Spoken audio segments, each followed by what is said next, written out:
윤석열 없는 윤석열 내각. 광노현 전 서울시 교육감. 윤석열은 지난해 12월 14일 국회 탄핵소추로 대통령 직무정지를 당해 실질적인 권력을 잃었다. 지난 4월 4일 오전 11시 22분 헌법재판소의 8대0 전원일치 탄핵 인용으로 공식 무대 뒤편으로 사라졌다. 이른바 관저정치에 이어 사저정치를 할지 모른다는 우려가 없지 않지만 땅에 떨어진 그의 권위와 말발이 오래가거나 통할 것 같지는 않다. 어떻게 봐도 윤석열은 끝났다. 더 이상 위협적이지 않다. 그런데 지난 12월 14일자로 시작한 윤석열 없는 윤석열 내각은 앞으로도 6월 3일까지 한 달 반 이상 더 계속된다. 한덕수, 최상목, 다시 한덕수 권한대행이 이끈 윤석열 없는 윤석열 내각은 거부권 폭주 내각이었다. 4개월 동안 월평균 4회 거부권을 휘둘러서 윤석열의 대통령놀이 30개월 동안의 월평균 0.8회에 비해 5배나 된다. 도대체 윤석열 없는 윤석열 내각이 이렇게 기세등등하다는 게 이상하지 않은가? 윤석열 없는 윤석열 내각은 윤석열 대통령이 국회 탄핵소추로 좀비 대통령이 되면서 시작했다. 국민들은 이미 1년 넘게 20%대 지지율로 심리적 탄핵을 단행했고 이것이 윤석열 내각이 받아든 처참한 국민 성적표였다. 더욱이 윤석열 내각은 그나마 취약했던 민주적 정당성과 정치적 기반마저 지난 12월 14일 윤석열 탄핵소추 이후 완전히 상실한 상태다. 국무총리와 국무위원 서열순으로 권한대행을 맡기는 헌법조항 속으로 숨어들지 않았더라면 아무데도 기댈 곳이 없는 허수아비 내각이었다. 게다가 대부분은 강도 높은 내란 공범 수사를 피할 수 없는 내란 묵인 방조 협력 강요들이었다. 국회에는 막강한 민주당과 전투적인 조국혁신당이 있고 원외에선 촛불 시민들의 규탄 집회가 끊이지 않은 상황이었다. 그럼에도 한덕수, 최상목, 다시 한덕수로 이어진 권한대행은 윤석열 시절의 정책 방향과 맞지 않는 야당주도 국회 입법에 대해선 16건이나 줄줄이 거부권을 행사하는 만용을 부렸다. 도대체 어디에서 그럴 힘이 왔는지 궁금하지 않은가?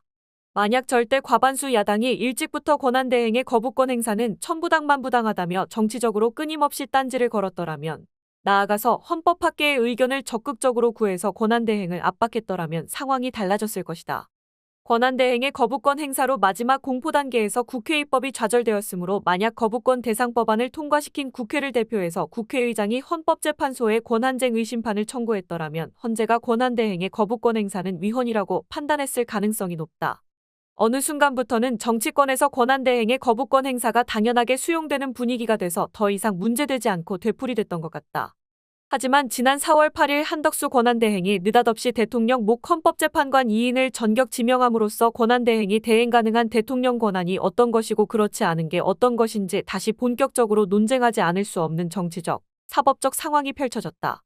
당연히 지금이 권한대행의 거부권 행사에 대해서도 본격적으로 문제 제기를 해서 헌재 판단을 받아보는 것이 바람직한 때이다. 나는 이 글에서 윤석열 없는 윤석열 내각의 민낯과 속셈, 죄상을 좀 더 자세히 살펴볼 생각이다. 이를 위해 윤석열 없는 윤석열 내각의 3가지 다른 국면을 구별한다. 첫째는 지난 12월 3일 친위 쿠데타와 그 직후의 국면이고, 둘째는 직무정지 기간 중의 국면이며, 마지막 셋째는 탄핵 선고 이후의 선거관리 국면이다. 첫째 국면이 내란 속의 윤석열 눈치 보기 국면이라면, 둘째 국면은 적극적인 윤석열 복귀 지원 국면, 셋째 국면은 헌법재판관 전격 지정이 보여주는 배째라 국면이다. 한덕수 총리와 최상목 부총리, 조태열 외무장관 등은 본인들은 12.3 비상계엄 선포 직전에 열린 대통령 주재 국무회의에서 비상계엄에 반대 의견을 개진했다고 주장한다. 대통령이 완강하게 고집하는 상황이라 면전에서 강력하고 집요하게 반대 의견을 피력하진 못했어도 돌아가며 짧게 반대 취지 발언을 했다는 것이다.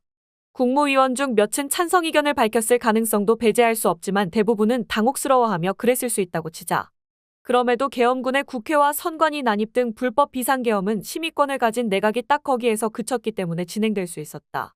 그 정도로는 한 총리와 국무위원 누구도 국민과 역사 앞에 면책을 받기 어렵다. 실은 이렇게 찌질한 내각을 가졌다는 것이 국가의 불행과 비극이다. 도무지 공식 국무회의로 볼 수 없는 12월 3일 밤의 국무위원 간담회 자리에는 박성재 법무부 장관과 이상민 행안부 장관, 이완규 법제처장 등 법에 밝은 국무위원들도 있었다. 그럼에도 이들 중 누구 하나 대통령에게 비상계엄이 헌법이 요구하는 실체적 요건을 갖추지 못했다고 지적한 이가 없었다. 비상계엄을 하려면 국무회의 심의와 관련 국무위원회 부서, 국회 통지 등 헌법상 절차를 거쳐야 한다고 조언한 이가 없었다. 비상계엄의 실체적, 절차적 요건이 결여됐다는 말 한마디 못한 법무부 장관과 행안부 장관, 법제처장 등 법도리 국무위원들은 도대체 왜 그 자리에 앉아 있었단 말인가. 대통령 면전에서 강력하게 문제를 제기하고 반대 의견을 피력하지 않은 법조인 출신 국무위원들에게는 더 엄하게 책임을 물어야 한다. 국무총리와 국무위원 중 누구 하나 본인의 직을 걸고 윤석열의 친위 쿠데타를 뜯어말릴 만한 배짱과 책임감, 역사의식을 가진 이가 없었다. 비상계엄이 법적으로는 대통령의 권력 비상사태를 군대를 동원해서 막아보려는 대통령의 친위 쿠데타로 평가받을 게 틀림없고 대통령과 정권의 안위를 위해서라도 결단코 해서는 안 된다고 직언한 자가 없었다. 그저 대통령의 위세 앞에서 눈치를 보며 기회주의적 손익계산을 하느라 분주했을 뿐이다. 무엇보다도 국무회의 자리에서건 그 직후부터 TV로 생중계된 대통령의 비상계엄 선포담화와 특전사의 국회 투입 사태를 지켜보면서 항의사표를 낸 장관이 단 한 명도 없다. 국무총리와 국무위원들이 이런 기회주의자들로 채워졌다는 사실보다 더 큰 국가적 불행이 있으랴. 모든 정황 증거들은 한덕수 국무총리와 국무위원들이 윤석열의 친위 쿠데타를 사실상 묵인, 방조하거나 심지어 반색하고 협력했을 뿐 적극적으로 반대하거나 저항하지 않았다는 사실을 말해준다. 대통령이 민주헌정 질서의 기본 원칙을 어떻게 무시하고 짓밟아도 일신의 안위와 자리보전 외에 아무 생각이 없는 이런 자들은 그때나 지금이나 국무총리나 국무위원 자격이 전혀 없다. 12월 3일 당일의 행태만 보더라도 이들 모두는 전원 동시탄핵으로 국무위원 자격을 박탈해야 맞다. 그래야 나라의 기강이 선다. 더욱이 친위 쿠데타 다음 날인 4일 오후에 삼청동 안가에서 박성재, 이상민, 이완규 등 4인 회동이 있었던 게 확인됐다. 실패로 돌아간 친위 쿠데타 수습 대책회의를 했을 텐데 다들 함구 중이다. 지금까지 이런 수사가 전혀 이뤄지지 않았다. 주지하다시피 윤석열 없는 윤석열 내각의 우두머리는 한덕수 국무총리로 시작해서 최상목 부총리를 거쳐 다시 한덕수 국무총리로 되돌아왔다. 한덕수와 최상목이 윤석열 대역을 맡은 윤석열 내각이 지난 3달 반 남짓한 권한대행 시기에 보여준 행태는 12월 3일 밤의 행태보다 더 괘씸하다.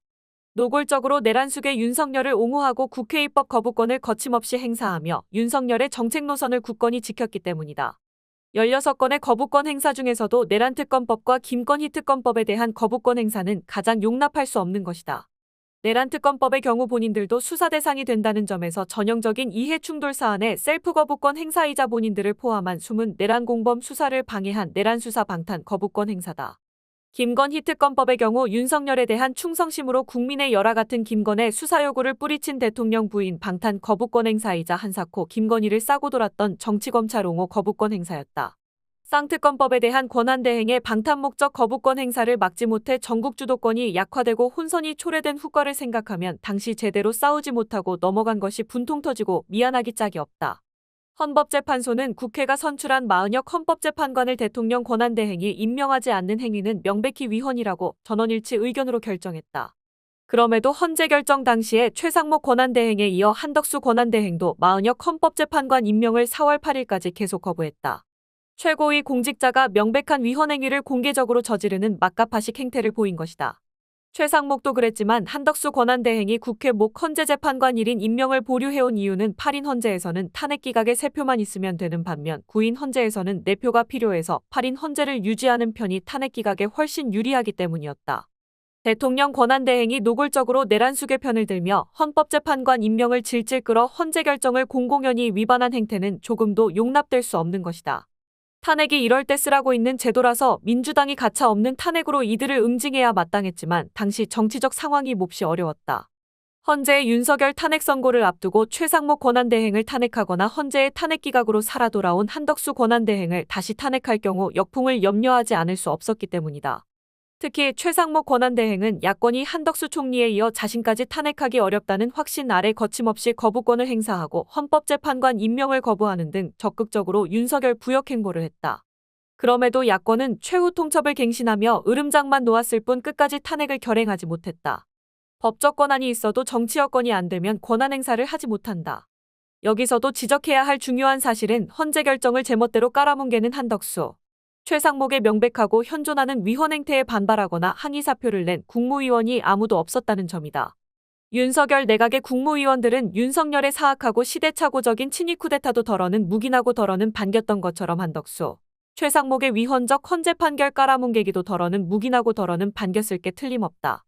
명색이 국무위원이란 자들이 윤석열에게 유불리와 본인에게 유불리를 따져서 행동할 뿐 헌정 질서의 기본 원칙 같은 것은 걔한테나 던져준 꼴이 아니고 무엇이랴.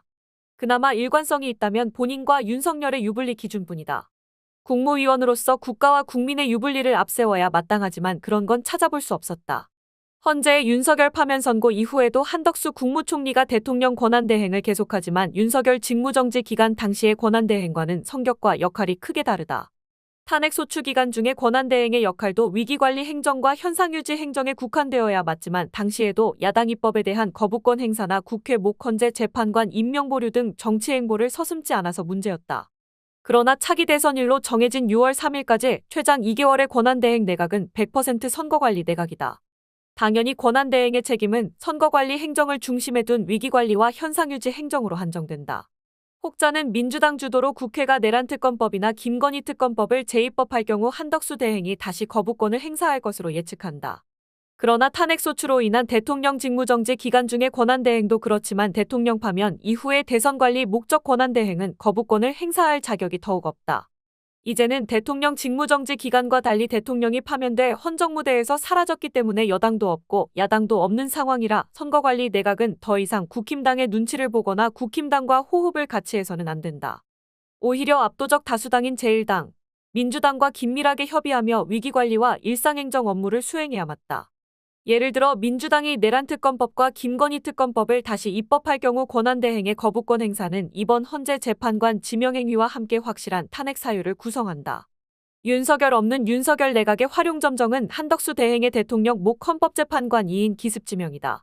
향후 3, 4년간 헌재의 판결 성향을 보수 우위로 가져가고 특히 위헌법률 심사나 탄핵심사, 위헌정당 해산심사에서 확실하게 결정권을 행사할 보수재판관 5인을 확보하겠다는 파랗고 윤석열의 노림수와 야심을 한덕수 권한대행이 전격 수용한 결과다.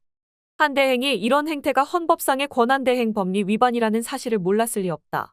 그럼에도 배째라 전술을 구사하며 정면 도발을 감행한 이유는 민주당이 대선 기간 중에 자신을 다시 탄핵하는 정치적 모험수를 두지 않을 것이라는 희망 섞인 확신 때문일 것이다. 필경 최상목 탄핵 실패 사례가 확신을 줬을 것이다. 나는 한덕수 대행의 이와 같은 교활하고 노회한 도발행위를 야당이 점잖게 대응해서는 안 된다고 생각한다. 반드시 국민과 국회가 쓴맛을 단단히 보여줘서 지명철회와 대국민 사죄를 하지 않을 수 없게 압박해야 한다. 가장 좋은 수단은 탄핵 압박이다. 만약 최후 통첩 기한 안에 지명철회를 하지 않으면 바로 야당이 탄핵 소추를 해서 자리에서 내쫓아야 한다. 한덕수의 최후 통첩 수용 여부는 헌재 결정 예측에 달려있다. 만약 탄핵 기각으로 다시 살아 돌아올 가능성이 크면 최후 통첩을 무시하겠지만 탄핵 인용이 확실하면 최후 통첩을 수용할 가능성이 아주 높다. 국무총리이자 권한대행으로 탄핵하면은 역사의 공식 기록으로 영원히 남아두고 엄청난 불명예가 되기 때문이다. 그렇다면 따져보자. 주지하다시피 헌재는 문영배, 이미선 재판관의 퇴임으로 4월 19일부터 7인으로 운영된다. 헌재에선 소수파가 비토 특권을 갖기 때문에 7인 헌재에선 3인의 보수 재판관이 탄핵에 반대하면 나머지 4인이 찬성해도 반대 의견이 관철된다. 보수 재판관 3인이 뭉치면 한덕수가 다시 탄핵 기각 결정으로 불명예의 전당에서 이름을 빼고 살아 돌아올 수 있다는 뜻이다. 그렇지만 이번에는 이렇게 되지 않을 가능성이 더 높다. 왜냐하면 이번에는 헌재 판단을 요구하는 쟁점이 헌재 구성권에 대한 것이라서 헌재가 민감하게 반응할 수밖에 없는 데다 한덕수의 위헌 행태가 너무나 명백해서 보수 재판관들이 덮어놓고 봐주기가 몹시 어렵기 때문이다.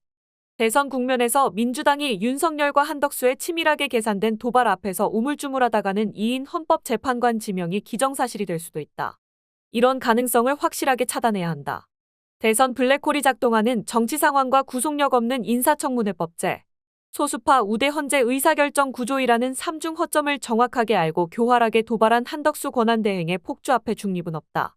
일시적인 수모를 동반하는 지명철회가 아니면 영구적인 치욕을 보장받는 탄핵 파면이 기다릴 뿐이다. 쌍특검법도 같다. 전격 수용이 아니면 탄핵 파면이 기다릴 뿐이다. 이것이 한덕수 대행이 이끌어온 윤석열 없는 윤석열 내란 동조 내각 앞에 놓인 최종 선택지다. 제3의 선택지는 없다.